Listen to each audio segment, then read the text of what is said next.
दोस्तों आज 2025 में मैं आपको ले जाने वाला हूं एक ऐसे देश जो जीता है 1950s में। क्या शानदार पोस्ट ऑफिस है यार। एरिट्रिया हॉर्न ऑफ अफ्रीका पर सिचुएटेड एक देश जो 1890 से लेके वर्ल्ड वॉर 2 तक इटली की कॉलोनी था और इसी वजह से यहाँ की सड़कें, ओल्ड कैफेज और पिज्जेरियाज अभी भी पुरानी इटालियन वाइब्स देते हैं। लेकिन आज जब मॉडर्न दुनिया एआई, हाइपर कनेक्टिविटी या सेल्फ ड्रिवन कार से चल रही है, ये देश अब भी वैसा है जैसा इटली ने 1950s में छोड़ा था। देश में कोई एटीएम्स नहीं है, कोई सोशल मीडिया, व्हाट्सएप या ऑनलाइन बैंकिंग नहीं है। इनफैक्ट यहाँ मोबाइल इंटरनेट ही बैंड है। एरिट्रिया में जिंदगी बहुत स्लो लगती है और अगर आपको भी ये क्यूरियोसिटी है कि पहले के समय लोग बिना इंटरनेट या व्हाट्सएप ग्रुप्स के कैसे सोशलाइज करते थे, तो आपको इस बात का जवाब आज 2025 में भी इस वीडियो के थ्रू एरिट्रिया देश की डेली लाइफ को देखकर मिल जाएगा। पिछली वीडियोस में आपने देखा कि कैसे पूरी दुनिया से डिस्कनेक्ट होकर मैं इस देश में रह रहा था, लेकिन आज हम एक्सप्लोर करेंगे एरिट्रिया की कैपिटल सिटी अस्मारा के सभी vintage spots, Italian style landmarks और सीखेंगे असल जिंदगी में सोशलाइज करना। Benvenuto to the Italy of Africa. स्वागत है आप सभी का एक नए दिन से एरिट्रिया देश के सेंट्रल रीजन और एरिट्रिया की कैपिटल और लार्जेस्ट सिटी अस्मारा शहर से। एक नई सुबह में आज हम चल के एरिट्रिया देश की हाइलाइट्स और यहाँ का पॉपुलर आर्किटेक्चर एक्सप्लोर करने वाले हैं और करने वाले हैं अस्मारा शहर का एक सिटी टूर। इस शहर में और देश में इवन पीक आवर्स पे ऐसा लगता है कि लाइफ एकदम स्लो मोशन में चल रही है, एकदम स्लो हो गई है लाइफ। और इमेजिन करो सुबह के समय लाइफ कैसी होगी, और भी धीरे है, लग इन रहा कि मैं किसी देश की कैपिटल सिटी में हूँ। ऐसी पुरानी गाड़ियां सड़क पे खड़ी दिखेंगी चारों ओर। रात में इधर आया था जरूर, अदमास नाम है इस जगह का, और यहाँ का शायद सबसे पॉपुलर नाइट क्लब है। लगभग 10:30 बजे मैं यहाँ पे आया, पर 15-20 मिनट रुकने के बाद वापस अपने होटल जाके सो गया। करने में कुछ ज्यादा लगा नहीं मेरे को, पर हाँ लोकल्स थे, एक दो जो इकलौते टूरिस्ट मेरे ख्याल से इस देश में आए होंगे मेरे अलावा, वो भी थे। साइकिलिस्ट बहुत है यहाँ पे, साइकिल चलाने का काफी शौक है एरिट्रिया देश में लोगों को, और या तो पुरानी गाड़ियों पे दिखेंगे या फिर साइकिल्स पे दिखेंगे लोग। वो सामने दिख रहा अपना आज का पहला स्टॉप। सड़क पे पुरानी गाड़ियों की कमी नहीं है, हर गाड़ी ऐसा लगेगा कि मानो आप आगे साल 1980 में। हर गाड़ी को देख के मानो ऐसा ही लगता है, जिधर भी नजर दौड़ाओगे।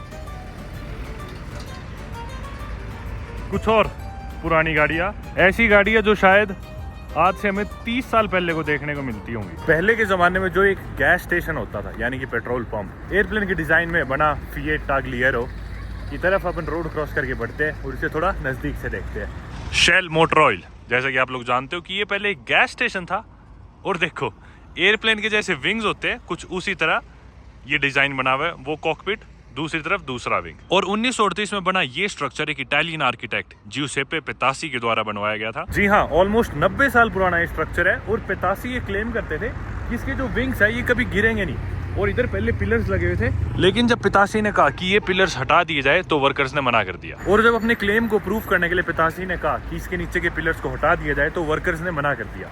और ऐसा माना जाता है कि पितासी जो आर्किटेक्ट थे जिन्होंने बनवाया था, उन्होंने बंदूक निकाली और उन्हें मजबूर किया वो पिलर्स हटाने के लिए।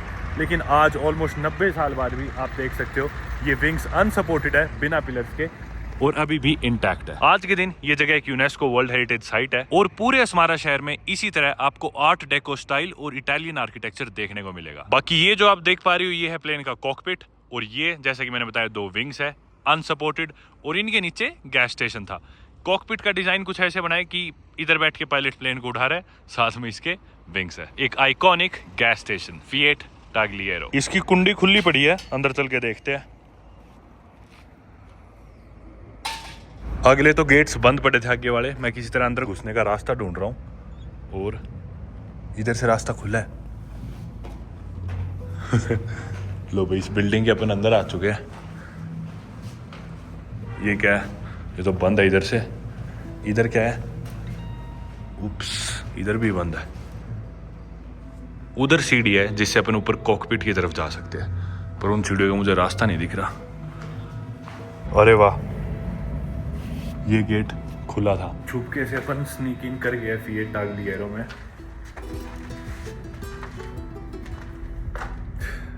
नहीं, यहाँ भी रास्ता ब्लॉक्ड है यार। इकलौता ये रास्ता अंदर घुसने का जो कि बंद पड़ा है। उधर एक लेडी दिखी मुझे, उनसे जाके पूछता हूँ। Thank you. एक लेडी की तरफ मैं गया इतनी देर में, एक और लड़की मेरी तरफ चाबी लेके आ रही थी और उसने चाबी से मेरे लिए गेट खोला और बोली जाओ घुमाओ। अनरियल भाई, अरे वाह। आज से 90 साल पहले बनाए गए इस फ्यूल स्टेशन में लोग जाते होंगे इन्हीं सीढ़ियों के थ्रू ऊपर, इस कॉकपिट से उड़ान भरने के लिए। उड़ान तो क्या भरेंगे, मेरे ख्याल से इधर उनका ऑफिस होता होगा। आप देख सकते हो ये हम बीच में एकदम प्लेन की कॉकपिट की शेप सी में इटालियन आर्किटेक्चर पतेसी नई से डिजाइन किया था। यहाँ से कुछ दिखता है शहर का नज़ारा। और यही नहीं, इधर कुछ और भी है। ये देखो थोड़ी और सीढ़ियाँ चढ़ते हैं इस पे भी।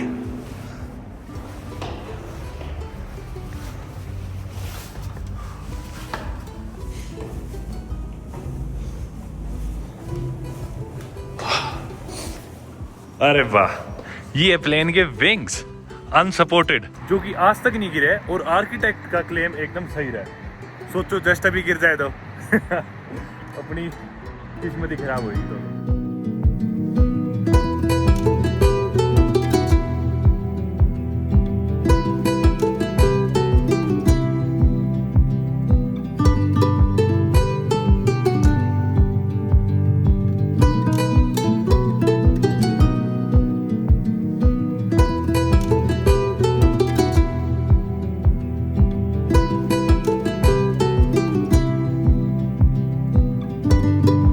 यार ये शहर ऑलरेडी ना मेरी one of my favourite capital cities में से एक है। क्या स्वीट लोग हैं यार, क्या शानदार आर्किटेक्चर है, क्या शानदार नज़ारे हैं, एकदम विंटेज वाइब्स।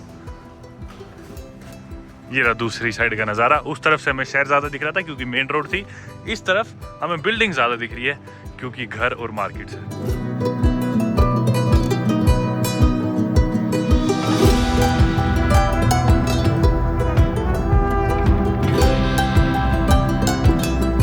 आप लोगों के मन में सवाल जरूर आ रहा होगा कि भी इतना ज्यादा इटली से इन्फ्लुएंस्ड क्यों है एरिट्रिया। कारण ये कि एरिट्रिया एक इटालियन कॉलोनी थी 1941 तक।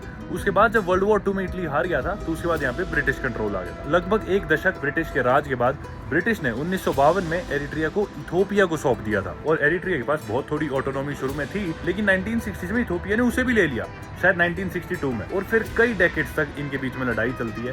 फाइनली जाके 1990s में एरिट्रिया को इंडिपेंडेंस मिलती है। 1993 में एरिट्रिया देश के प्रेसिडेंट बनते हैं इसाइयास अफवर्की, और उस दिन के बाद आज तक देश में इलेक्शंस नहीं हुए हैं और एक ही पार्टी का राज है। और हालांकि 1941 में इटालियंस यहाँ से जा चुके थे, लेकिन आज 2025 में भी इतना ज्यादा इटालियन इन्फ्लुएंस देखने को मिलता है। सारी कॉफी शॉप्स, कैफेज, खाना, क्यूजीन, इनका म्यूजिक, आर्किटेक्चर, हर चीज इटली से इन्फ्लुएंस्ड है। इनफैक्ट बड़े शहरों में जैसे कि अस्मारा में काफी बड़ी उम्र के लोग आपको आज के दिन भी इटालियन बोलते या जानते मिल जाएंगे। यहाँ से उतरते हैं अब नीचे। इस फैमिली को जब मैंने चाबी लौटाई तो ये मुझे बोले grazie, which is an Italian abbreviation for thank you. एक टैक्सी वाला हिंदी जानता है और वो मुझे रोज टकरता है। अभी बोला रे भाई साहब कहाँ जा रहे हो, अभी टैक्सी में गुजर रहा था और रोज उसका घेरता हूँ मैं सड़क पे रोड क्रॉस करते टाइम। कौन कहता है पुरानी गाड़ियों में सनरूफ नहीं होती थी, ये गाड़ी देखो। कुछ ऐसे इधर के नोटिस बोर्ड्स जिनके अंदर नोटिस या शायद सिनेमा की पिक्चरों के पोस्टर्स लगाए जाते हैं। फिलहाल लॉकडाउन अंदर कुछ भी नहीं है। जगह जगह आपको पुरानी साइकिल्स दिखेंगी और ये वैन्स, कार्स तो आप देख ही चुके अनगिनत। और किस्मत अच्छी रही तो ऐसे ट्रैक्टर भी दिखेंगे और ऐसी बसेस।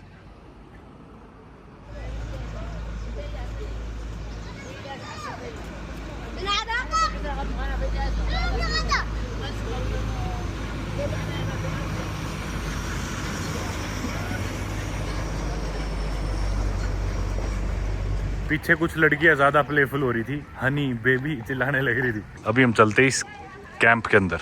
नजदीक ही इनका कई टैंक ग्रेवयार्ड है, जिधर सारे टैंक्स आज के दिन भी पड़े हैं, जो इनका वॉर था इथोपिया के साथ। उसके दौरान जो इथोपिया के टैंक्स यहाँ रह गए थे, वही मैं तलाशने लग रहा हूँ। हालांकि ये कैंप है जो इनकी रेजिलियंस दर्शाता है इथोपिया के अगेंस्ट जो वॉर था उसमें, पर यहाँ लोग रह रहे हैं शायद। मुझे कोई आइडिया नहीं मैं कहाँ घुस चुका हूँ। और वैसे ही देश में फिल्म करना, रिकॉर्ड करना काफ़ी मुश्किल है, काफ़ी चैलेंजिंग है। लोग इतनी चीज़ों के थ्रू गुजरे हैं तो लोग काफ़ी डर जाते हैं बाहर का कोई इंसान देख के, कैमरा देख के कि पता नहीं इतना सब हमने सहा, अब हम और नहीं सह सकते। ऐसा नहीं है कि इधर के लोग फ्रेंडली नहीं है, बहुत फ्रेंडली है, बहुत बढ़िया है, बस थोड़े बेचारे डरे हुए रहते हैं। जो कई दशकों तक इनका इथोपिया के अगेंस्ट वॉर चला था इंडिपेंडेंस के लिए। जैसे ही मैं कैंप में वीडियो बनाने लग रहा था, पीछे से शोर होता है और कुछ औरतें आती है और मुझे रोक लेती है। एक औरत बोलती है कि आपके पास परमिशन है, आप यहाँ कैसे आए, ये कैंप का एरिया है। मैं बोला मेरे पास कोई परमिशन नहीं है। तो थोड़ा मेरा शरीर देख के शायद वो इंटिमिडेट होगी, पता नहीं। बोली कि भी किस लिए आए हो तुम यहाँ, कौन हो तुम, क्या कर रहे हो यहाँ पे। शायद उन्हें लग रहा हो पता नहीं कोई जासूस है क्या है। मैं बोला कि मैं टूरिस्ट और मुझे नहीं पता कि भी कौन सी परमिशन की आप बात कर रहे हो, माफ़ी चाहता हूँ, मुझे नहीं जानकारी इस चीज़ के बारे में। बोली कि कैंप का एरिया, इधर आप नहीं आ सकते। और बोली तुम इधर आए किस लिए। मैं बोला मैं तो टैंक्स की तलाश में हूँ। बोली कौन से टैंक्स। मैं बोला जो वॉर हुआ था उसमें जो इथोपियंस के टैंक्स थे यहाँ पे, मैं वो टैंक्स देखने आया। बोली कि चलो मेरे साथ। अब मुझे नहीं पता था मुझे किधर लेके जा रही है। लगभग 6 से 7 मिनट मैंने उनके साथ सैर करी और फाइनली आके उन्होंने मुझे इधर तक छोड़ा और बोली गो, और आगे उंगली करी, उधर जाओ। उंगली इधर थी। ये जो टैंक्स आप देख पा रहे हो, ये देखो, ये शायद गाय मरी पड़ी है, इधर कई जानवर है जिनकी डेड बॉडीज पड़ी है।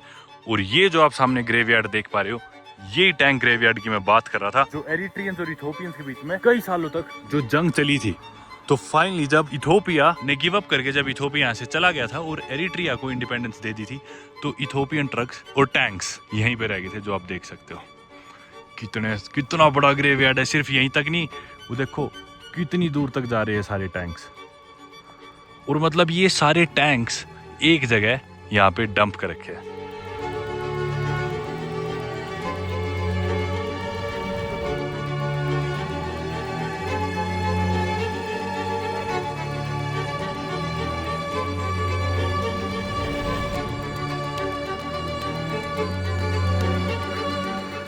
और लोकल्स इन्हीं टैंक्स को रीपर्पस करते, रीयूज करते, इनके मेटल टूल्स बना के। और जिस कैंप में अपन सफ़र कर रहे थे, लास्ट जो मैं वीडियो रिकॉर्ड कर रहा था, उसमें आपने देखा भी था कैसे लोगों ने इधर से मेटल्स लेके अपने घरों में यूज़ कर रखा था।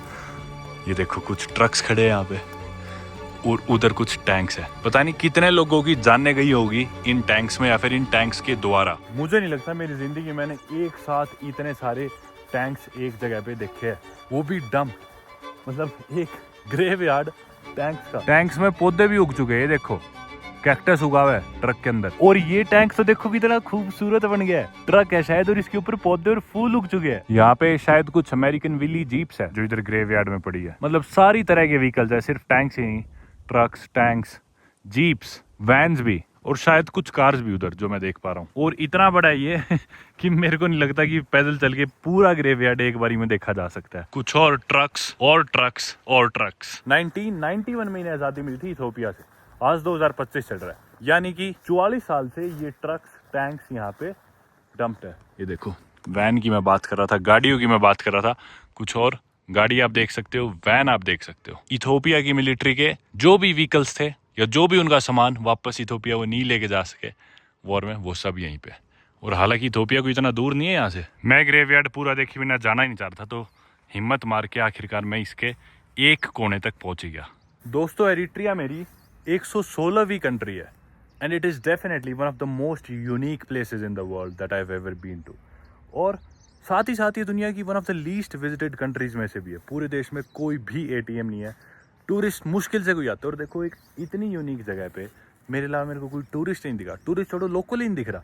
कुछ बच्चे फुटबॉल खेल के जरूर जा रहे थे, पर यार मतलब कितनी आइकॉनिक, कितनी यूनिक चीज़ है यार इस देश में, इस शहर में। और अभी तक तो हमने कुछ एक्सप्लोर ही नहीं करा, तो हमारी दूसरी जगह है यहाँ की। सिर्फ जानवर ही नहीं, बाकी यहाँ पे इंसानों की पोटी भी पड़ी है और कुछ लोग फिलहाल हल्के होने भी लग रहे हैं पास में। यहाँ के लोगों ने डंपिंग यार्ड को बहुत सीरियसली ले लिया। शहर के सेंटर से हम थोड़ा दूर आ चुके हैं, इसलिए अब कोई टैक्सी या गाड़ी की तलाश करेंगे। जैसा मैंने शुरू में बताया था, साइकिलिंग काफ़ी पॉपुलर है, तो यहाँ पे आपको साइकिलिस्ट बहुत देखने को मिलेंगे एरिट्रिया में। कोई गाड़ी नहीं आ रही, मैं गाड़ी की तलाश कर रहा हूँ जिससे अपन लिफ्ट मांग सके। अपने को इस डायरेक्शन में जाना है। हिचाइक करने की कोशिश कर रहा हूँ, कोई रोके तो नहीं रोकी, फैमिली के साथ थे।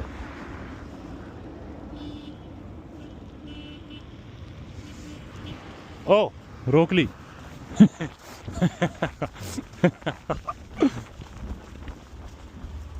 Hello, can you drop me a little further? Thank you, thank you so much. गाड़ी में मेरे को उस कपल ने लिफ्ट दे दी थी और गाड़ी में बैठ के लगभग 1.5-2 किलोमीटर दूर उन्होंने मुझे उतार दिया, शहर के थोड़ा नज़दीक। आप जो मेरे लेफ्ट साइड में वीडियो देखने लग रहे हो, ये थी एक इटालियन सेमेट्री जो कि रोड से दिखने लग रही थी, जिधर शायद इटालियन लोगों को दफनाया जाता था। पास ही में खूबसूरत चर्च सा भी था जिधर लोग आए हुए थे। आज हालांकि सैटरडे का दिन है, काफी गाड़ियां वहाँ पार्क थी। और सेमेट्री और चर्च को ओवरलुक करते हुए हम आ गए फाइनली शहर के सिटी सेंटर के थोड़ा सा नजदीक। और अभी चल गया हम इनके कुछ कैफेज, रेस्टोरेंट्स, इनका मेन एवेन्यू और कुछ और आर्किटेक्चरल बिल्डिंग्स एक्सप्लोर करेंगे। रेस्टोरेंट्स के नाम पे आपको कोई खास ऑप्शन मिलेंगे नहीं यहाँ पे, पिज़्ज़ेरियाज और पास्ता शॉप्स के अलावा काफी ऐसी इलेक्ट्रॉनिक शॉप्स भी मिलेगी जिधर फिल्मों की सीडी बेची जाती है, जिसे आप डीवीडी प्लेयर में डाल के देख सकते हो। और एरिट्रिया में खाने से बेसिकली मतलब यही है, पिज़्ज़ा, पास्ता, स्पेगेटी, जिलाटो, और पीने से इनका मतलब है कॉफी, स्पेशली मकियाटो। और कुछ वही सब एक्सपीरियंस करने हम आ गए सिनेमा रोमा। जी हाँ, आप लोग सोच रहे होगे सिनेमा में क्यों आ गए खाना खाने के लिए। सिनेमा रोमा एक्चुअली 1937 में बना था शायद, और इस सिनेमा के अंदर एक इटालियन स्टाइल कैफे है। और ये कैफे अपनी इटालियन पेस्ट्रीज और इटालियन कॉफीज के लिए जाना जाता है। सिनेमा को देख के बिल्कुल ऐसे लग रहा है मानो 40 साल पहले हम किसी थिएटर में कोई मूवी देखने जाने लग रहे हैं।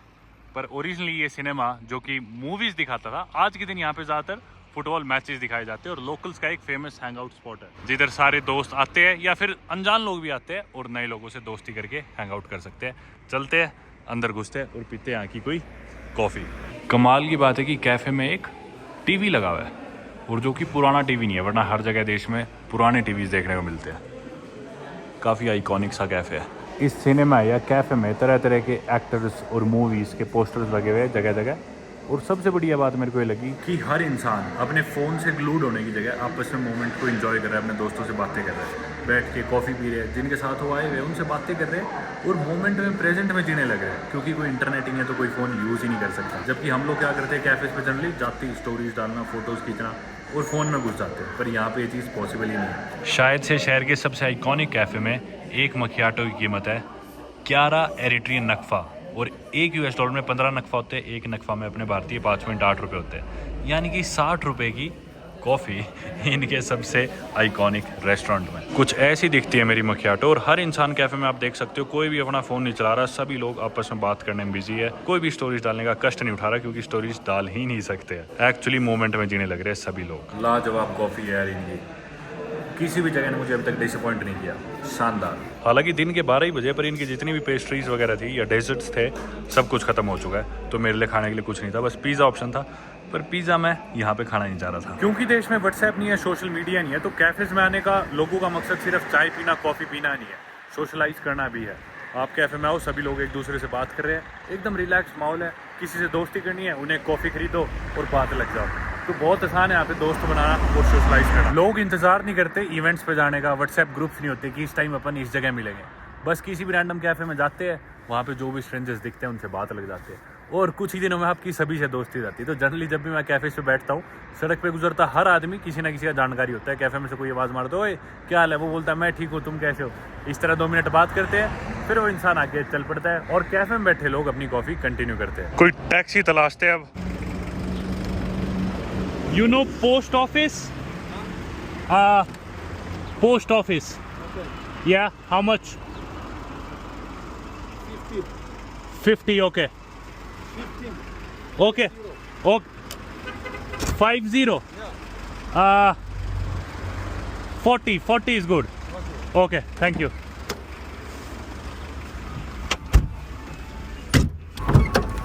Thanks.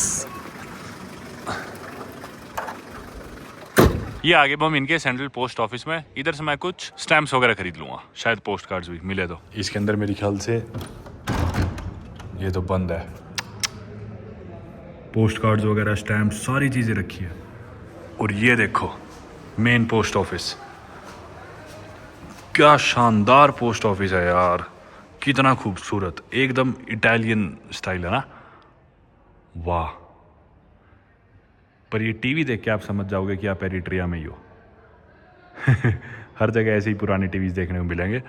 पर यार क्या शानदार पोस्ट ऑफिस है, लेकिन कोई भी नहीं बैठा यहाँ पे। आज शायद छुट्टी होगी यार, सैटरडे का दिन है। जबरदस्त पोस्ट ऑफिस है यार, कितना आइकॉनिक, कितना खूबसूरत। कभी सोचा नहीं था पोस्ट ऑफिस भी इतना बढ़िया लगेगा। ये पोस्टल बॉक्सेज है सारे।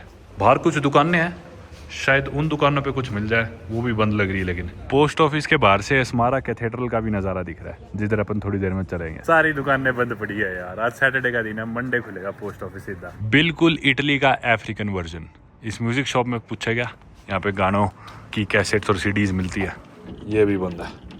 एरिट्रिया देश में आपको हर जगह ऐसे पोस्टर्स लगे दिखेंगे जो मैंने आपको बताया कैसेट्स में और सीडीज़ में आपके गाने या फिल्में लोड कर देंगे, जिन्हें आप डीवीडी प्लेयर्स में देख सकते हो या फिर फ़ोन या लैपटॉप में, अगर आपके पास ऐसा फ़ोन है या फिर लैपटॉप है तो। सारी मार्केट बंद लग रही है तो आज के दिन ये खुली है। इस दुकान में मैं गया, काफ़ी मदद करी इन्होंने मेरी। बोले कि अभी दोपहर का टाइम है, काफ़ी दुकानें बंद हो जाती है दिन में और 4 बजे दुकानें खुलनी शुरू हो जाएंगी, तो इस वजह से आपको नहीं मिल पा रहा। बोले आप इतने कहीं और चले जाओ, चिल करो, 4 बजे के बाद मस्जिद के पास में जो दुकानें उधर आप ट्राई कर सकते हो।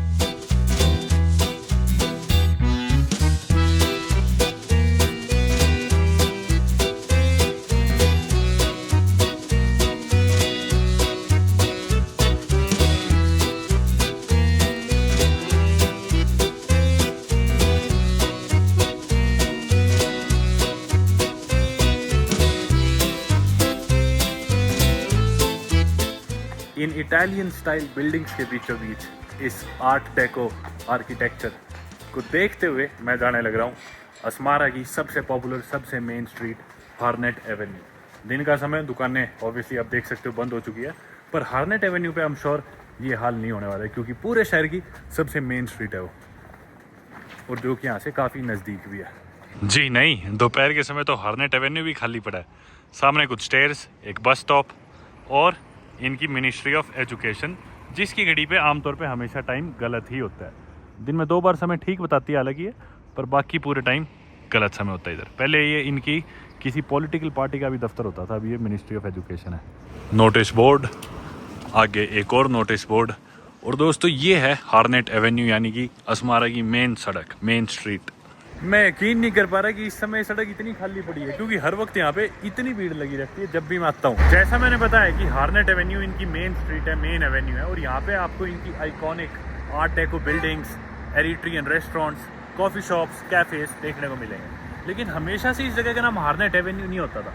हार्नेट दरअसल एक तिग्रेनिया भाषा का वर्ड है। तिग्रेनिया जो यहाँ पे बोली जाती है, ये जो आप स्क्रिप्ट देख रहे हो दिखने में अम्हारिक जैसी दिख रही होगी, आपको लग रहा होगा ये इथोपिया में जो भाषा बोली जाती है अम्हारिक, वो भाषा है, पर जी नहीं, ये तिग्रेनिया भाषा एरिट्रिया देश में बोली जाती है और इथोपिया देश के नॉर्दर्न रीजन टिग्रे में भी बोली जाती है। एरिट्रिया देश में 9 रिकॉग्नाइज्ड एथनिक ग्रुप्स है, जिसमें से सबसे बड़ा टिग्रेनिया है, और टिग्रेनिया के बाद टिग्रे एथनिक ग्रुप है। अब इस टिग्रे को आप लोग कंफ्यूज मत करना, जो इथोपियन रीजन टिग्रे है वो अलग है। टिग्रे रीजन में टिग्रेनिया ही बोलते हैं, लेकिन टिग्रे एक एथनिक ग्रुप भी है एरिट्रिया देश का। जो 9 बड़े एथनिक ग्रुप्स है उसमें जैसा मैंने बताया टिग्रेनिया, टिग्रे, अफार, बेजा और बाकी बहुत सारी माइनॉरिटीज़ है, लेकिन लगभग 55% के करीब लोग यहाँ पे टिग्रेनिया ही है, 30% के करीब टिग्रे है। तो ज़्यादातर आपको जो लोग भाषा बोलते दिखेंगे वो टिग्रेनिया ही है। हालांकि ऑफिशियल लैंग्वेज नहीं है, ऑफिशियल लैंग्वेज कोई भी नहीं है, लेकिन देश की वर्किंग लैंग्वेजेस इंग्लिश, अरेबिक और टिग्रेनिया, और टिग्रेनिया भाषा से ये वर्ड आया हार्नेट, जिसका मतलब होता है आज़ादी, यानी कि इंडिपेंडेंस। तो जी हाँ, वियाले मुसोलिनी जो कि स्ट्रीट का नाम होता था इटालियन रूल के अंडर, इसका नाम इंडिपेंडेंस के बाद, जब एरिट्रिया 1991 में आज़ाद हुआ, उसके बाद चेंज करके कर दिया गया था हार्नेट एवेन्यू, यानी कि इंडिपेंडेंस या आज़ादी। और हालांकि आपने इतना ज़्यादा इटालियन इन्फ्लुएंस देखा, लेकिन इटालियन यहाँ पे वर्किंग लैंग्वेजेस में से एक नहीं है, पर फिर भी जैसा मैंने बताया कुछ लोग यहाँ पे इटालियन ज़रूर जानते हैं, पर उसके अलावा जितना भी कल्चर है पूरी तरह से इटली से इन्फ्लुएंस है। और शाम के समय हम ये पूरी स्ट्रीट, ये पूरा एवेन्यू लोगों से भरा देखने वाले हैं, जब लोग निकलेंगे अपने पैसे ग्याटा के लिए, यानी कि उनकी इवनिंग सैर के लिए। और सिर्फ यही नहीं, हार्नेट एवेन्यू जाना जाता है एरिट्रिया देश के या फिर अस्मारा शहर के बेस्ट बार्स, रेस्टोरेंट्स और सबसे पॉपुलर लैंडमार्क्स के लिए, जिसमें से ये है सबसे important cathedral of Our Lady of the Rosary के नाम से जाना जाने वाला ये कैथेड्रल शायद सबसे पॉपुलर लैंडमार्क है अस्मारा शहर का। देश की पॉपुलेशन लगभग हाफ मुस्लिम है और हाफ क्रिश्चियंस, शायद से 50% से थोड़ी सी ज़्यादा क्रिश्चियंस है और 50% से थोड़ी सी कम मुस्लिम्स है। एग्जैक्ट डाटा इस देश की पॉपुलेशन का या रिलीजन्स का किसी के पास नहीं है, क्योंकि कोई ऐसा ऑफिशियल सर्वे नहीं हुआ है। साल 1923 में बना, यानी कि आज से 100 साल से भी ज़्यादा पहले, ये रोमन कैथोलिक कैथेड्रल अस्मारा की टॉलेस्ट बिल्डिंग्स में से भी एक है। जी हाँ, हालांकि आप लोग सोच रहे हो इतना तो ऊंचा है नहीं, पर अस्मारा में आपको स्काई स्क्रैपर्स देखने को नहीं मिलेंगे। ये कोई दुबई या सिंगापुर या हांगकांग नहीं है, ये एरिट्रिया है। बाकी ये नियो रोमन्स के आर्किटेक्चर है, और ऊपर आप एक बेल टावर देख सकते हो, जिस पे से आप सिटी का नज़ारा देख सकते हो। अब मुझे ही नहीं पता कि इधर जाना अलाउड है नहीं। अभी मैंने जाके इनके ऑफिस में बात करी थी, जो कैथेड्रल का ऑफिस है, उन्होंने बोला था इंटरनेशनल कम्युनिटी के लिए संडे सुबह 11 बजे इंग्लिश में प्रोग्राम होता है, तो आप कल सुबह 11 बजे आ सकते हो यहाँ पे। अभी फिलहाल दिन के समय बंद है चर्च, उधर से एंट्रेंस शायद बंद कर रखी है अभी। कैथेड्रल की बाकी आप खिड़कियाँ भी देखोगे, यानी कि विंडोज़, तो स्टेन्ड विंडोज़ है और काफ़ी इंट्रिकेट डिज़ाइन है कैथेड्रल का। शानदार। और जो इटालियन सेटलर्स थे उनके लिए एक मेजर रिलीजियस सेंटर था।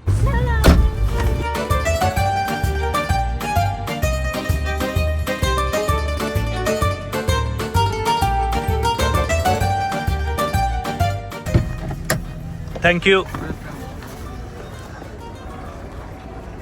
एकदम से मानो मैं असमारा जो कि पहली ओल्ड वाइफ देता है, असमारा के भी ओल्ड असमारा में आ गया, ऐसा लग रहा है। बिल्कुल ही पुरानी वाइब्स आने लग रही है। ये है मेदेबर market.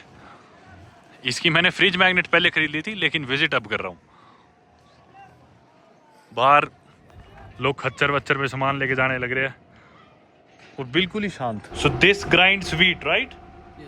Okay, and you are repairing it. भाई ये दुकानें हैं तरह तरह की, मोटर रिपेयर की, मसालों की, ये गेहूं पीसने की जो चक्की होती है उसकी मोटर रिपेयर कर रहे थे। इटली से मोटर आई हुई है। सब मतलब नाक में इतनी ज़्यादा वो रखी है, खड़ा नहीं हो जा रहा है यहाँ पे, इतने मसाले हैं। मार्केट से निकल के आ चुके हैं, मिर्च मसाले तरह तरह के, लोहे का सामान, सारे मेटल के काम। कोई वेल्डिंग कर रहा था, कोई लोहा पीट रहा था, तोड़ रहा था, कोई मोटर रिपेयर, यही सब काम पर बहुत ज़्यादा मसाले थे। सांस लेना मुश्किल हो रहा था।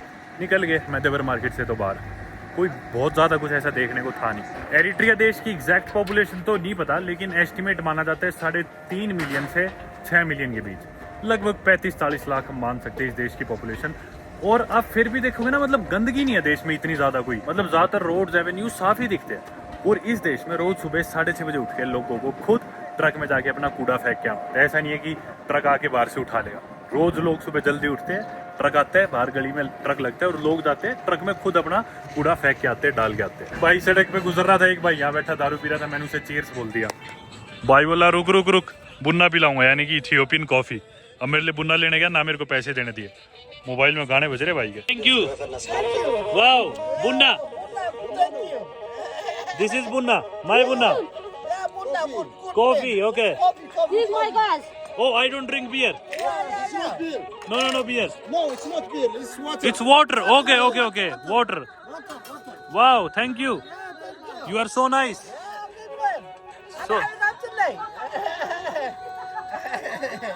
cheers brother, cheers. Cheers. Cheers. Cheers, yeah. Don't kill me. Cheers. Yeah, don't kill me.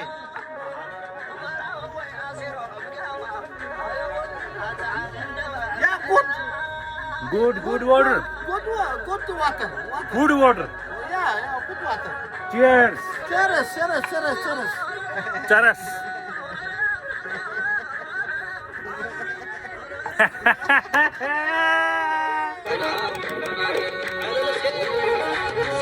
Bunna.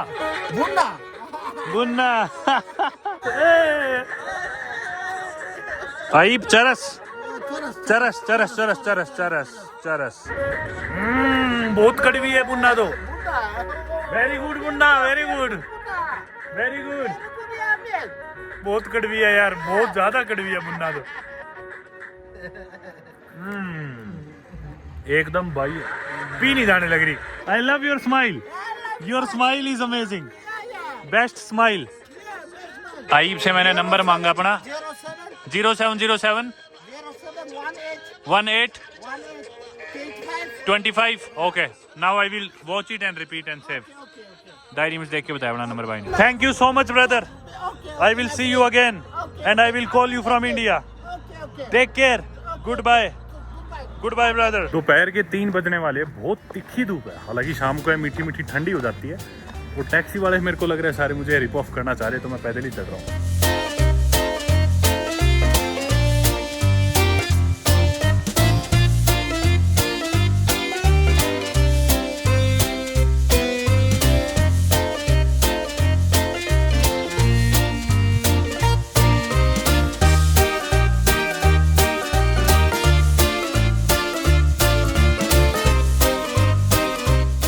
ऐसा लग रहा है मानो आज से 50 साल पहले वाले इटली की गलियों में फंस गया हूं। एक और इंटरनेट कैफे जिधर जाके आप कूपन ले सकते हो और सभी के साथ अंदर सोफा पे बैठ के बहुत धीरे स्पीड पे इंटरनेट स्क्रॉल कर सकते हो, सर्फ कर सकते हो। हर कुछ ही मीटर्स पे जिलेटो स्टोर्स, पिज़ेरियाज, कॉफ़ी शॉप्स। शेल्बू पिज़ेरिया, एक उस तरफ है नेपोली पिज़ेरिया। नेपोली इटली में है जिधर पिज़्ज़ा इन्वेंट हुआ था। चल के देखते हैं कि इटालियन पिज़्ज़ा अच्छा है या फिर एरिट्रियन पिज़्ज़ा, जो कि ऑब्वियसली इटली से ही आया है। ये है इनका मेन्यू।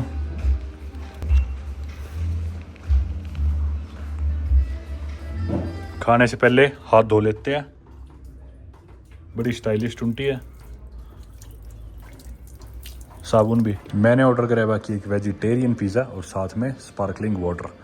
मेन्यू की इन्होंने फ़ोटो नहीं लेने दी, पर मैंने बड़ा साइज़ ऑर्डर कराया जो कि 120 नकफा का था।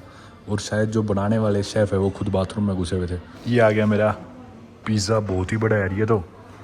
वैसे तो इटली में अगर आप केचप मांग लो तो लोग चिढ़ जाते हैं, पर यहाँ फॉर्चुनेटली ऐसा नहीं हुआ। वेजिटेरियन पिज़्ज़ा मंगाया था मैंने, पर इसमें से मोस्टली सब्जियाँ तो मैं खाता ही नहीं जो इस पर डाल रखी है। बहुत बड़ा है यार बाकी पिज़्ज़ा है। क्या क्या डाल रखा है इस पर? गाजर और ये कोई हरे पत्ते और शायद फ्राइज़ भी डाल रखे हैं मेरे ख्याल से पिज़्ज़ा में, जो मैंने पहली बार ही देखा है। और खूब सारा चीज़ है। मैं ना जब से छोटा था तब से मैं पिज़्ज़ा को पूरी दुनिया का सबसे ओवररेटेड खाना मानता था, और आज के दिन तक भी मैं खुद को गलत प्रूव नहीं कर पाया हूँ अपनी नज़रों में। You want pizza? All of you, all of you. मतलब यार इतनी सिंपल चीज़, ब्रेड के ऊपर तुम सॉस और थोड़ी सी चीज़ डाल के एक दो सब्जियां डाल देते हो, और उसे तुम सोचते हो पता नहीं कितना स्पेशल खाना है पूरी दुनिया का, पता नहीं क्या ही खास बात है इस चीज़ में। नहीं यार, बिल्कुल बेसिक सी चीज़ है।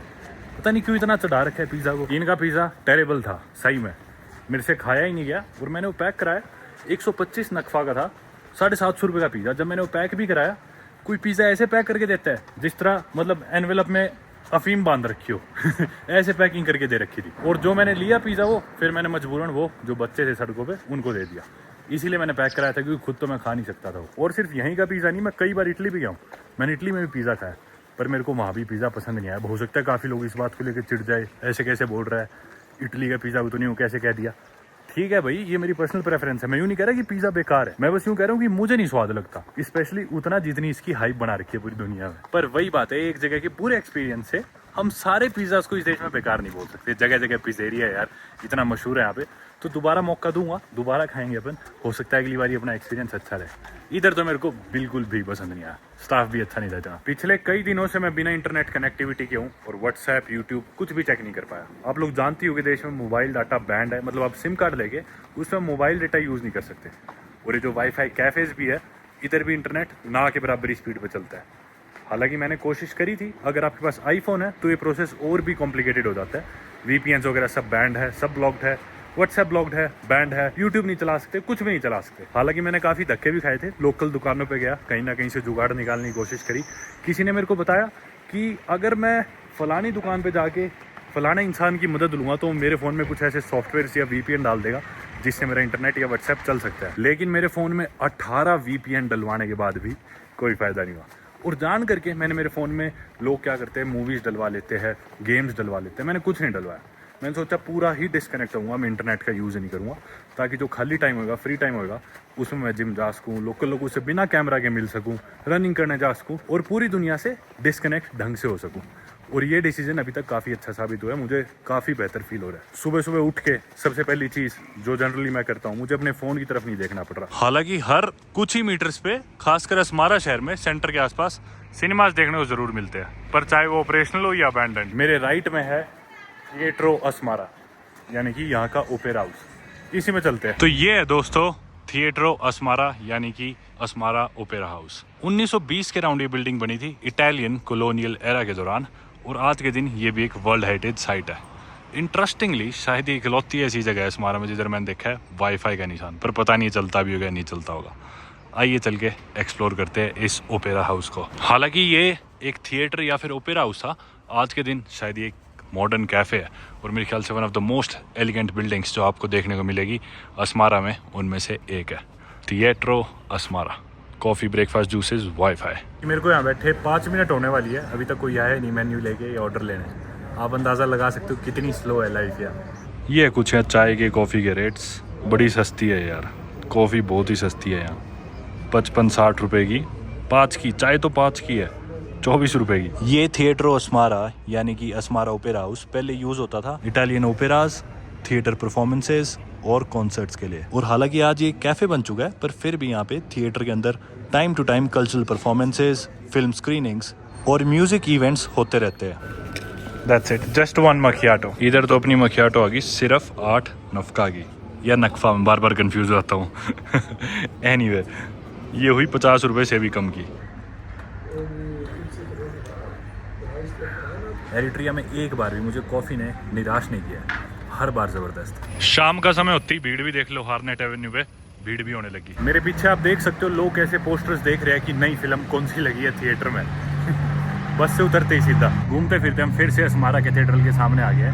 और जो ओपेरा हाउस था यानी कि थिएटर ऑफ अस्मारा वो फिलहाल बंद था, और मुझे कहा था कि कल सुबह अगर आप आओगे तो आप अंदर से भी देख सकते हो थिएटर को। अभी भी अंदर बिल्कुल इटालियन स्टाइल रेड वेलवेट की कुर्सी है, और बिल्कुल ऐसे लगे मानो इटली की थिएटर में आ गया आज से 50 साल पहले। हार्नेट रोड पे भीड़ होनी स्टार्ट हो गई है। कैथेड्रल को एक बार फिर से देख के अब हम निकलते हैं अपनी अगली डेस्टिनेशन की तरफ। कैथेड्रल के अंदर गया था और काफ़ी शानदार इटालियन आर्किटेक्चर था, अंदर भी काफ़ी खूबसूरत था। 5 मिनट शांति में बैठा, अच्छा लगा। और ये है फाइनली सिनेमा इम्पेरो। 1937 में बना ये cinema one of the best preserved art deco cinemas in the world में से है, और 1930 की वुडन सीट्स आज भी इधर प्रिजर्व्ड है, और उन्हीं विंटेज कुर्सियों बैठ के आप यहाँ पे मूवी का मजा उठा सकते हो। तो अंदर से सिनेमा इम्पेरो कुछ ऐसा दिखता है, कुछ मूवीज के पोस्टर्स, एरिट्रिया का झंडा। फिलहाल कोई मूवी स्क्रीन नहीं हो रही अंदर, और पिक्चर की रील इस मशीन पे चलती है जो इन्होंने बाहर सजा रखी है, और एक कैफे ही बना हुआ अंदर। कमाल की चीज़ ये है कि इन्होंने सारे थिएटर्स को, सिनेमाज को, ओपेरा हाउसेस को कैफेज में कन्वर्ट कर दिया है। और ये है अस्मारा का सिटी टाउन हॉल। 1920s के अराउंड बनवाया गया ये टाउन हॉल भी इटालियंस के द्वारा एक फैसिस्ट एरा आर्किटेक्चर का गजब का एग्जाम्पल है। इनफैक्ट आज के दिन भी अस्मारा सिटी का एडमिनिस्ट्रेटिव हेडक्वार्टर यही है, सिटी टाउन हॉल। बाकी ये खिड़कियां देख के आप अंदाजा लगा सकते हो कि एकदम टिपिकल इटालियन आर्किटेक्चर है अभी। और ये जो ऊपर घड़ी लगी हुई है ये क्लॉक टावर इधर का एक इंपॉर्टेंट लैंडमार्क भी है, पर एज ऑलवेज इस घड़ी में भी समय गलत है। शाम के 6 बजे है पर इसमें 3:20 है। और यहीं पे इनका हाई कोर्ट जो ऑब्वियसली आज के दिन और इस समय बंद है। हाई कोर्ट के बराबर में ही कमर्शियल बैंक ऑफ एरिट्रिया। मतलब अगर आप हार्नेट एवेन्यू पे आ जाते हो तो आपको देश में किसी और दूसरी सड़क पे एक तरह से जाने की जरूरत ही नहीं है। सारे iconic landmarks, architecture, bars, restaurants, हर चीज़, होटल्स सब यहीं पे है, और आप सारी चीज़ें आराम से देख सकते हो। मतलब पूरे एरिट्रिया की फील आप एक दिन में ले सकते हो अगर इधर ढंग से घूमो तो। बाकी ये पीछे जो कमर्शियल बैंक ऑफ एरिट्रिया था उसके बिल्कुल पीछे ही है इनका मल्टी स्पोर्ट बॉलिंग सेंटर, जिधर अपन कल गए थे, जहाँ मैनुअली आप बॉलिंग करते हो और वो जो आप पिंस स्ट्राइक करते हो बॉल से, वो पिंस दोबारा मैनुअली जचाई जाती है किसी इंसान के द्वारा। आपने कल की वीडियो में देखा होगा। ये है मेरा जिम जिधर मैं एक्सरसाइज करता हूँ। एक बार जिम में सबको बाय बुलाता हूँ क्योंकि कल मैं निकलने वाला हूँ, और इसके अलावा मुझे कोई जिम मिला नहीं वैसे शहर में, रोज इसी में आता था। जिम के स्टाफ को मैंने अलविदा कहा और बताया कि आज रात तो मैं जिम नहीं आ पाऊंगा क्योंकि मेरी फ्लाइट है, और अगली बार मैं जब भी आऊँगा ज़रूर आपके पास दोबारा आऊँगा। बड़े खुशी खुशी ये भी कह रहे थे, बड़ा अच्छा लगा। और अब हम आ गए एक और आइकॉनिक खूबसूरत लैंडमार्क के सामने। सनलाइट पड़ रही है क्योंकि सनसेट का टाइम है, और इस समय तो और भी खूबसूरत लग रहा है यार, एंदा मेरियम कैथेड्रल। ये है बाकी Enda Mariam Orthodox Cathedral, and it is one of the most important religious sites in Asmara. 1930s में बना ये ऑर्थोडॉक्स कैथेड्रल एक ब्लेंड है। आप देख सकते हो कि भी पूरा टिपिकल इटालियन आर्किटेक्चर भी नहीं है और एक तरह से एरिट्रियन भी पूरा नहीं कह सकते, तो it is a blend of Italian and Eritrean architecture. क्या शानदार खूबसूरत कैथेड्रल है यार, सही में। आसपास इसके गार्डन और काफी पीसफुल सा माहौल है, बहुत सारे लोग आए हुए, मतलब बड़ी तादाद में गैदरिंग्स आती है इधर ऑर्थोडॉक्स क्रिश्चियंस की। ये देखो कितनी तादाद में यहाँ पे लोग हैं, पूरी भीड़ लगी हुई है यहाँ पे। और इस चर्च से मात्र 150 मीटर दूर है इनका एक पॉपुलर मस्जिद, ये है खुलाफा अल रशुद्दीन मॉस्क। इसके पास में लोकल मार्केट लगी हुई है बहुत बड़ी। लोग यहाँ पे कपड़े बेच रहे हैं, इलेक्ट्रॉनिक्स, मतलब यार लोग टीवी के पुराने रिमोट बेच रहे हैं, टीवीज बेच रहे हैं पुराने इतने बड़े, कंप्यूटर की स्क्रीन्स इतनी बड़ी जो मॉनिटर्स पहले आते थे, DVD players, radio players repair करके ठीक करके, पुराने सेकंड हैंड वॉशिंग मशीन, बड़े स्पीकर, मतलब ऐसा लग रहा था कोई 20 साल पुरानी मार्केट में आ गया इलेक्ट्रॉनिक्स की। इतना आउटडेटेड सामान था, वो सब बिक रहा था, रिपेयर हो रहा था। अब मैं आ गया अपने मन पसंदीदा कैफे की तरफ, अस्मारा स्वीट कैफे, वो जो आप सामने देख रहे हो। यहाँ की सबसे पॉपुलर बेकरी है, कह सकते हो आप इसे, सबसे पॉपुलर कैफेज में से एक है। आज थोड़ी भीड़ कम लग रही है, वरना तो इतना फुल होता है। अपनी इटालियन और एरिट्रियन कॉफी के लिए काफी मशहूर है जगह, और साथ ही अपनी स्वीट्स के लिए भी। ये आ गई अपनी स्वीट ट्रीट, पता नहीं, मैं बोला अपनी पसंद से दे दो जो भी बड़ी है। मैंने पहले खाया, मेरे को पसंद आया था, ये आज इन्होंने अपनी पसंद से दे दिया। मखियाटो आ रही है, ऑब्वियसली जब तक दिन में 10 मखियाटो ना P low, thank you, Eritrea में आपका दिन अधूरा है। मजे की बात है कि यहाँ भी हर इंसान अपने खाने में और बात करने में बिजी है, किसी को फोन से कोई मतलब नहीं, मेरे पीछे भी और आगे भी। मखियाटो पी ली, पिज्जा खा लिया, सारी चीजें कर ली, लेकिन कंप्लीट एरिट्रियन बनने के लिए एक चीज तो हमने करी नहीं, और वो है जिलाटो। जी हाँ, आज हमने जिलाटो नहीं खाई, पर बढ़िया बात क्या एरिट्रिया में कि ये सब चीज़ें आपको तलाशनी नहीं पड़ती, नज़र घुमाते ही दिख जाती है। ये देखो अभी बात करा था और सामने ही एक जलाटो का स्टोर। अंधेरा हो गया वरना कितना खूबसूरत नज़ारा था। ये देखो एक पुरानी गाड़ी, साथ में जलाटो आइसक्रीम हर चीज़ कुछ ही मीटर दूरी पे है यहाँ पे। 20 नक्फा में आपको हर जगह यहाँ पे एरिट्रिया में 2 स्कूप के साथ इस कोन में जलाटो मिल जाएगी, यानी कि अपने 116 रुपये शायद। आज बाकी मैंने आप लोगों के लिए जितना गंद खाया ना शायद ही कभी खाया हो, पर कोई नहीं, अभी तक हम 17-18 हज़ार स्टेप्स चल चुके हैं सुबह से। मैं ये तो नहीं कहूँगा कि इटालियन जलाटो से बढ़िया ये, पर इतनी बुरी भी नहीं है। आज सैटरडे का दिन है, छुट्टी का दिन है, इसलिए कैफेज, कॉफी शॉप्स और ये सड़कें भी, हार्नेट एवेन्यू भी थोड़ा खाली है, भीड़ उतनी है नहीं। वक्त हो गया एक कड़क अदरक वाली चाय का। ये वो जगह है जिधर मैं आमतौर पे चाय पीता हूँ। सामने इसके ओपेरा हाउस है जिधर हम पहले गए थे।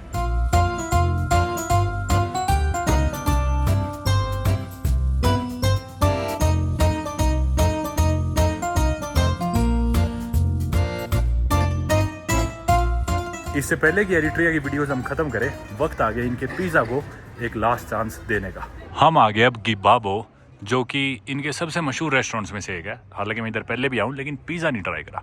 आज चल के इनका भी ट्राई कर लेते हैं। लो भाई, इस रेस्टोरेंट से काफ़ी एक्सपेक्टेशंस है मेरे को। पानी की बोतलें भी बाकी है इनकी, सोडा की इतनी फैंसी सी बोतलें होती है। सभी लोग खाना खा रहे हैं, अपना बातों में व्यस्त है, कोई फ़ोन वोन नहीं चला रहा, वही माहौल जो हमेशा होता है। हालांकि मैंने स्मॉल मार्गरीटा पिज़्ज़ा ऑर्डर करा था, पर ये मीडियम ले आए और पता नहीं सारे बीफ के ऑप्शंस थे, बीफ या फिर फिश। चिकन का कोई ऑप्शन नहीं था, तो इसलिए मैं वेजिटेरियन ही लेता हूँ हर बार। और अब की बारी टू कीप इट सिंपल, ज़्यादा कॉम्प्लिकेटेड ना करे, तो इसलिए मैंने मार्गरीटा मंगाया, सबसे बेसिक पिज़्ज़ा। एटलीस्ट ये तो पसंद आना चाहिए। बाकी कोई सा भी दिन हो, ये रेस्टोरेंट हमेशा फुल रहता है। सैटरडे हो, संडे हो, वीकडे हो, वीकेंड हो, कितनी भीड़ है यार, हमेशा फुल रहता है। वहाँ जगह ही नहीं है बैठने की, लोग आ रहे हैं, इंतजार कर रहे हैं सीट मिल जाए। पिछले वाले से काफ़ी सही है, बहुत सही तो फिर भी नहीं है, अच्छा है। पर खाते खाते बीच में लाइट ही चलेगी, अंधेरा हो गया पूरे रेस्टोरेंट में इनसे मैंने 2-3 बार बात की, ओरिगानो या चिली फ्लेक्स मंगा लिया, पर भीड़ इतनी है कि सुन ही नहीं रहे बहुत फिक्का सा लग रहा है मेरे को तो। बिल आया 123 नक्फा का, यानी कि अपने भारतीय 700 कुछ रुपए। 2 चीज़ें तो पक्की हो गई है। एक चीज़ ये कि मैं इस देश में दोबारा लौट के ज़रूर आऊँगा, मुझे बहुत पसंद आया। दूसरी चीज़ ये कि मैं इस देश में अगली बार कभी पिज़्ज़ा नहीं खाऊंगा। हालांकि अब की बारी पिज़्ज़ा मैंने पूरा ख़त्म कर दिया था, और जो पिछली जगह थी उससे बेहतर था इधर का पिज़्ज़ा, पर मैंने इससे बढ़िया पिज़्ज़ा खाए हैं मेरी लाइफ में। एनीवे, मेरे को नहीं लगता कि अस्मारा शहर की कोई भी ऐसी हाईलाइट है, कोई भी ऐसा पॉपुलर लैंडमार्क है या कोई रेस्टोरेंट या कैफ़े है जो मैंने विजिट ना किया हो। और मेरे एक्सपीरियंसेस इस देश में, इस शहर में ज़बरदस्त रहे, और मैं लौट के ज़रूर वापस आने वाला हूँ। क्योंकि मतलब एक तरह से मॉडर्न वर्ल्ड से पूरा डिस्कनेक्ट होके जो रहने का जो मज़ा है, वो मेरे को लगता है आज के दिन आपको किसी और देश में ये मौका मिल सकता है ऐसी ज़िंदगी जीने का। तो लौट के ज़रूर आऊँगा। बहुत ज़बरदस्त लोग हैं, बहुत फ्रेंडली लोग हैं, हर चीज़ बढ़िया है। अगर आप भी दुनिया से ऐसे डिस्कनेक्ट होना चाहते हो, शांति में, आइसोलेशन में रहना चाहते हो, फ्रेंडली लोगों से मिलना चाहते हो, दुनिया की शायद one of the best coffees पीना चाहते हो, साबुन जैसी खुशबू के पिज़्ज़ाज खाना चाहते हो, तो मैं आपको हाईली रिकमेंड करूँगा कि आप भी एरिट्रिया देश में आ सकते हैं। थोड़ा कॉम्प्लिकेटेड ज़रूर है इधर आना, पर मैं लौट के दोबारा ज़रूर आऊँगा। और इसी के साथ ही एरिट्रिया का अपना सफ़र और अपनी वीडियो का करते हैं अंत। उम्मीद करता हूँ आपको मेरा सफ़र, मेरी वीडियोज़, मेरे एक्सपीरियंसेस एरिट्रिया देश के काफ़ी पसंद आए होंगे। और बहुत ही चैलेंजिंग है इधर यहाँ पे रिकॉर्ड करना और आप तक ये सारी इन्फॉर्मेशन प्रिसाइजली पहुँचाना। तो उम्मीद करता हूँ वो चीज़ अप्रिशिएट करोगे। आप में से काफ़ी लोग अभी भी चैनल को बिना सब्सक्राइब करे देखते हैं। मेरे ख्याल से 60% लोग ऐसे जिन्होंने चैनल सब्सक्राइब नहीं कर रखा पर वीडियोस देखते हैं। तो आपसे रिक्वेस्ट करूँगा कि आप चैनल भी सब्सक्राइब कर ले। जल्दी मिलते हैं आप लोगों से एक नए एडवेंचर पे, एक नई कंट्री से, एक नए कॉन्टिनेंट से। तो अफ्रीका सीरीज को, एरिट्रिया देश को फिलहाल के लिए कहते हैं अलविदा। पता नहीं अगली वीडियो कौन से देश से देखने को मिलेगी, पर आई एम श्योर हमेशा की तरह वीडियो ज़बरदस्त रहेगी। Good bye.